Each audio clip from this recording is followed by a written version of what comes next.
WhatsApp মেরিনেস। আর আজকে আমরা এসেছি, এখন আপাতত ব্যারাকপুরে আছি, দেখতে পাচ্ছ।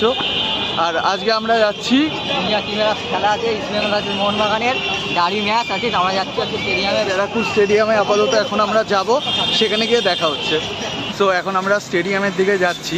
আর ব্যারাকপুর স্টেডিয়ামে যদি তোমরা আসতে চাও কখনো, এরপরে যদি কোনো ম্যাচ দেখতে আসতে চাও, তাহলে তোমাদের ব্যারাকপুর থেকে যে কোনো বাস ধরে 81 বা যদি কোনো অটো বা টোটো কিছু পাও, সেই অটো টোটো বা বাস ধরে ওয়্যারলেস মোড়ে আসতে হবে। ওয়্যারলেস মোড় থেকে 10 মিনিটের হাঁটা পথ স্টেডিয়াম। এই যে সামনে আর একজন যাচ্ছে, হ্যালো করে দে। জয় মোহনবাগান, জয় মোহনবাগান। এই সাইডে ইস্টবেঙ্গলের গ্যালারি, আর এই যে এই সাইডে এটা মোহনবাগানের গ্যালারি, এখান থেকে এন্ট্রি।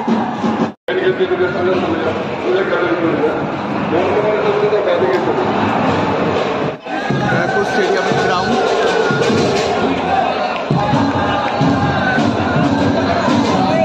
এই সাইডে আমাদের মোহনবাগানের গ্যালারি, আর ওই সাইডে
ওরে বলটা নিচে ভাই।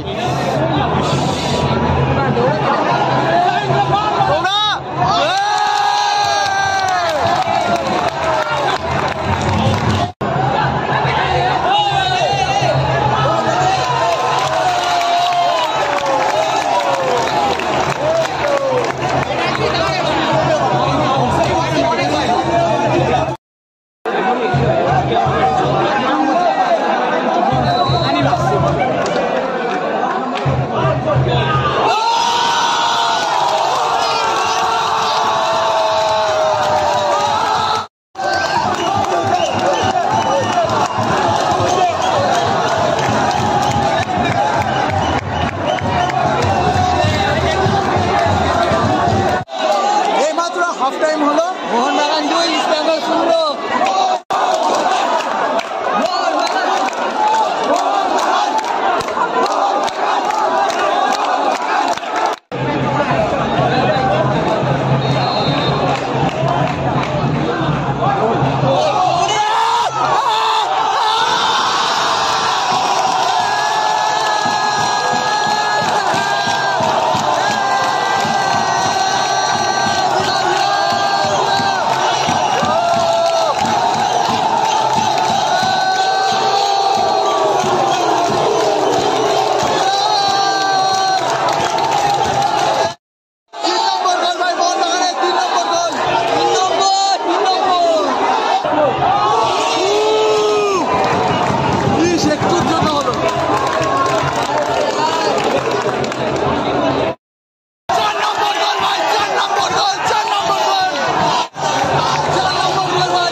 খেলা শেষ হলো, আমরা এখন স্টেডিয়াম থেকে বেরোচ্ছি আর খেলার ফলাফল 5-0 ফর মোহনবাগান। তাদের পাঁচ গোল হারিয়ে দিয়েছে, জুনিয়র টিম হারিয়ে দিতে 5 গোল। তারা ভাবতে পারছো সিনিয়র টিম হলে কি করতো। আর এই স্টেডিয়ামে ভাবতে পারিনি যে এরকম লেভেলের অডিয়েন্স হবে, সিরিয়াসলি এরকম লেভেলের যে অডিয়েন্স হবে সিরিয়াসলি ভাবতে পারিনি। প্রচুর অডিয়েন্স হয়েছে মোহনবাগানের, ইস্ট বেঙ্গলেরও কিছু অডিয়েন্স হয়েছিল, কিন্তু আমাদের থেকে কম অবশ্যই। তো যাই হোক, আজকের ভিডিওটা এই অবধি। যদি ভালো লাগে প্লিজ লাইক করো, শেয়ার করো, সাবস্ক্রাইব করো। দেখা হচ্ছে নেক্সট একটা ব্লগে। জয় মোহনবাগান। জয় মোহনবাগান।